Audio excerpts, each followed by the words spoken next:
Yo, YouTube, and we're back. A cop realizes that he executed his own kids. If you're new to the streams, make sure you follow. If you're new to YouTube, make sure you subscribe and join the Discord. What are you doing? You show me your hands now! Stand up and walk towards us! Air clear's gonna go ahead and fly whenever any. Three kids down, 16.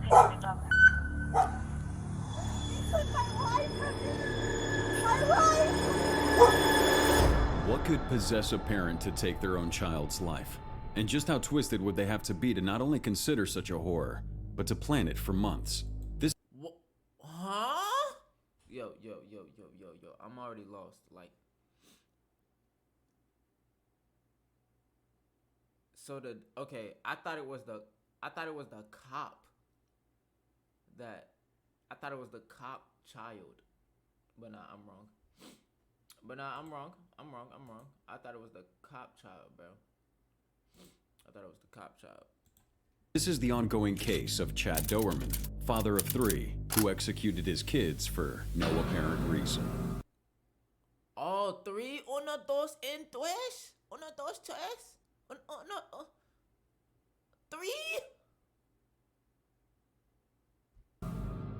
On a seemingly ordinary afternoon on the 15th of June 2023, police were called out to Claremont County, Ohio, following 2 911 calls from passerby who Of course, is in Ohio. Nothing goes on out in Ohio. You got all that land to do what you want. Nothing goes on out there. had been approached by a terrified girl on the road. 911, where's your emergency? There's a girl running down the street being like her stepfather is killing everyone in her family. It's on the corner of where there's a body shop in the fire department. Do you know what road this is? Okay, what's your name? Give it into the fire department. What's your name? Do you know what road this is? Laura Lindell Road. Said what? It's Laura Lindell Road. Earlier that afternoon, Dowerman came home from work early and asked his wife to join him in the master bedroom for a nap with their 3 sons, Chase, Hunter, and Clayton. While his stepdaughter was in the next room watching TV, Dowerman suddenly took out a rifle and shot his 4-year-old Hunter twice in the head. The girl, who was just 12 years old, rushed in to find her mother trying to protect the injured son from Dowerman, who fought viciously and even bit his wife to get the boy. In a desperate move, his wife grabbed the rifle. This resulted in her being shot in the hand and forced to drop her son into Dowerman's line of fire. Did you say how or what was happening? I asked her to get in the car with me, and she said she couldn't leave her family. While the mother fought for her little boy's life, the young girl told her remaining brothers to run as far as they could and fled the scene beside him. The 7-year-old Clayton made it 300 feet into a nearby field before being gunned down from behind by his father. Dang.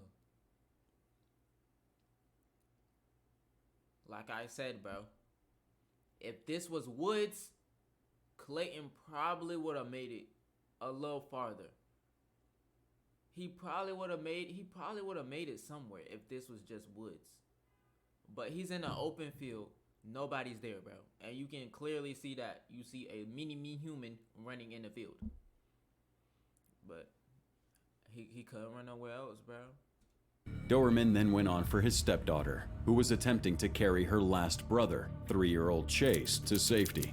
When he caught up to him, he demanded she put him down and try to fire at him. Fortunately, his gun was jammed.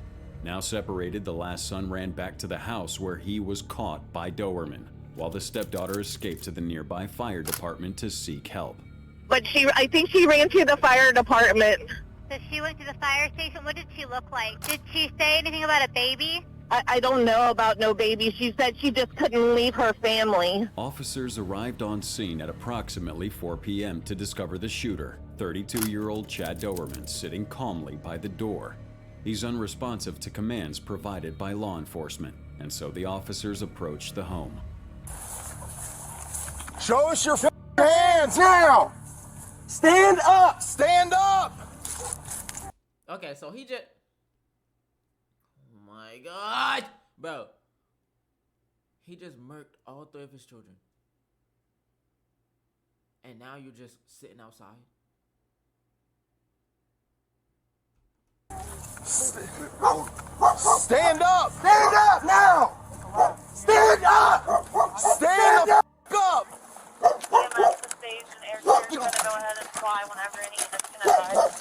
Get your hands out of here. Tell me 21. It's in there. Oh, the dog is still alive. Yo, that dog seen everything. Damn. Upon inspection, the officers are confronted with a scene straight out of a horror movie. On the ground lies a mother, screaming beside her children's bodies while their father watches, utterly emotionless. Man, I ain't trying to hurt nobody. I'm completely sober. Never did drugs a day 63, in my we're life. 21. Get the EMS over here. Doberman's attitude is unnatural. Here he can be heard telling officers that he means no harm and has not consumed any alcohol or drugs. He assures them he's not insane and even kindly warns them about his dog. Go on, man. Hey, are you copying all this? Can I roll over? I ain't gonna hurt you. I ain't gonna hurt nobody. You got anything on you? No, I ain't got nothing, man. Phone, that's it. I ain't mad. I ain't nothing. Just make sure that dog don't come out. I don't think he'll bite you. Just don't reach for him and try to grab him and pet him. All right. He won't bite you. His claim that there's nothing going on Man, you right about that fucking dog. Nah, he gotta be crazy. Cause you're just worried about a dog. is a shocking contrast to his wife's desperate cries that can be heard repeatedly throughout the footage from the crime scene. 63, we're 21. Have EMS respond over here. You're clear, they're being advised.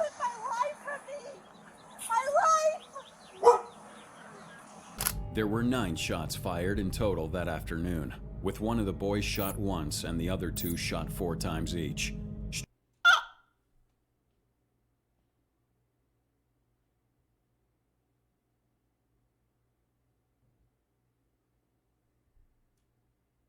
Strangely, he made no attempt to murder his wife or stepdaughter, despite knowing that they alerted the authorities. You the only one else inside the house? What? You the only one else inside the house? Yeah. Sit down right here. My daughter, she ran over to the fire department. Sit down. It's my stepdaughter. Put him in the cage. Can you get the wallet out of my back pocket? Shut up, dude. You have the right to remain silent. Can use it. Doberman disturbingly has no reaction as he marched past their bodies by the police and seems oddly comfortable with the officers apprehending him.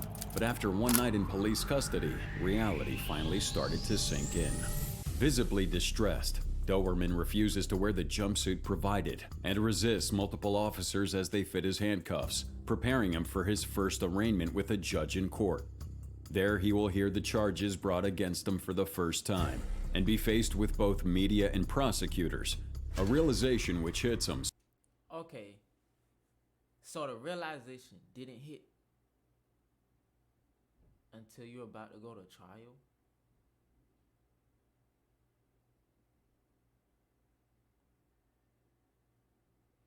Nah, bro.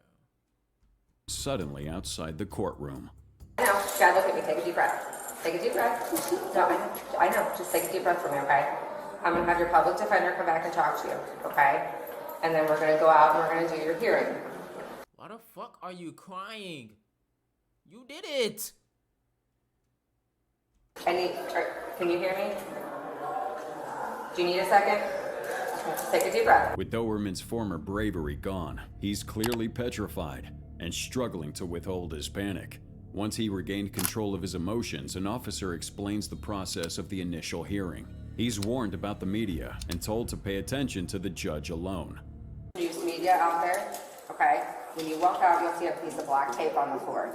All I need from you is to stand on that piece of black tape, face the judge only, and just listen. They'll say that you have the right to remain silent, and I advise you to use that, okay? Because everything in there is recorded. So I want you, again, just to stand there, look at the judge only, don't turn to the media, don't turn. Nah, he looked terrified, but ain't no reason to be terrified from what you just did, bro. Like, come on, boy. And anybody in the audience that you may know, listen to the judge and let your public defender do the talking for you. Okay? Do you have any questions for us? It's clear that Dowerman's struggling to pay attention. He may even be experiencing an episode of dissociation, a defense mechanism in which the mind emotionally detaches from its surroundings as a response to intense feelings of stress or trauma. It's not uncommon for criminals in Dowerman's position to experience dissociative episodes. This might explain his lack of emotion at the crime scene. After being numb for so long, his nervous system is now being flooded with all the feelings he was holding back. Dowerman arrives in the courtroom. The prosecutor lists his crimes in detail, describing this as a case of unspeakable horror. Judge, I asked the court in setting this bond. $20 million bond.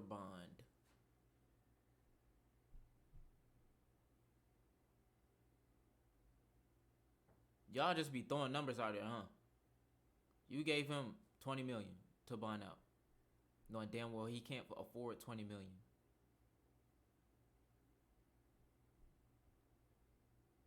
Ain't no need for no bond.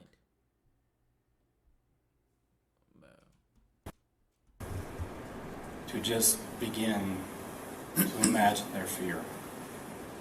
This was the man that every day they woke up looking to for protection, love, guidance in all things. The man they trust more than any other person on earth. The person they rely upon to keep them safe from harm. He was their world, he was their guardian, and he executed them in cold blood. We know that from his admission. According to a statement from the murderer himself, it's revealed that this act of violence He look crazy. He look scared as fuck. He look scared as fuck. was not an accident. It was a calculated execution. To make things even more disturbing, Judge, this was no haphazard act. Again, by his own admission, he planned the events of this day. This did not happen on a whim. Why the fuck are they zooming in on his face? Bro. Dowerman had allegedly been planning to kill his sons for months, ever since way back to October 2022. It's also reported that he hadn't slept for 3 to 4 days prior to the incident. What continues to confuse both detectives and reporters alike is why he did it. What motive would a father, even an abusive one, have to execute all 3 of his own children? He's confessed to what I believe is the worst crime, at least I hope, that I'll see in my lifetime. I hope it's the worst fact pattern that ever comes before this court. At this point, Dowerman is visibly crying, which should suggest remorse, but until now he hasn't seemed capable of such an emotion. His vicious character has been confirmed by neighbors, who described him as a man with a temper, who was constantly heard yelling, and was known to be cruel to his wife. Damn. So he always been like that. But like he just got tired of his 3 kids. Bro. He was just a very angry man. Like he just was always yelling at his wife and his kids, and you just really don't pay no attention to stuff like that. But like, why the kids though? Like, bro.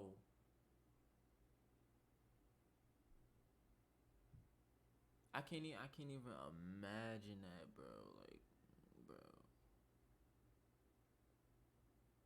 Boy. Nah, boy. And then this happened. This testimony certainly aligns with Dowerman's criminal record. As the prosecutor notes, he had one previous charge of domestic violence in 2010. As his prior record goes, Judge, it is fairly minimal. He was charged with domestic violence in 2010. He is not, to my knowledge, on probation committee control. However, Dowerman's father, Keith, had actually defended his son's character. He went on record saying, "That wasn't Chad standing at the arraignment. I could tell in his eyes, he's hollow inside." Keith himself had no explanation for the killings. and said his son simply snapped. Judge, the facts of this case are hopefully like no other we will ever see. There's no way you just snap. There got to be a reason for you to snap. There's no reason. When this case gets indicted in the Court of Common Pleas, I am certain that a no bond hearing will be held, and I would hope that would be granted. But at this point, at this juncture, we're going to ask this court to issue a bond we've never asked for before. I'm going to ask for a bond of $20 million. I hope I never need to request such a bond again. The prosecutor requested his bail to be set at a staggering $20 million.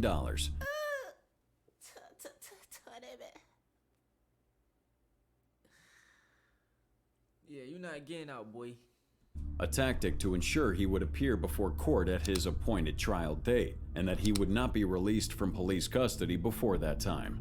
A judge will typically set a bail bond at an astronomical level in cases such as these, where the defendant is charged with a violent crime or deemed a flight risk. It's quite evident here that Doberman has been determined as both. While the facts of this case are continuing to take shape, the prosecutor has gone on record, stating that he sees this as a death penalty case. As such, he wants Doberman executed for his crimes, a fitting punishment for a man who brutally executed his own sons. That these are men and women with families, children, feelings, emotions. They're not some automaton performing a delegated function. They're people. It's not yet confirmed what Doberman's sentence will be, but one thing's for sure. This man needs to pay the ultimate price for his inhumane crimes. And if you enjoy true crime content like this, make sure you... Nah, boy, he's cooked, boy. Boy, he's cooked. He's cooked. There's no other punishment they can give him. Bro, he's getting that death penalty, boy. He's not getting nothing else. That's all he's getting, boy.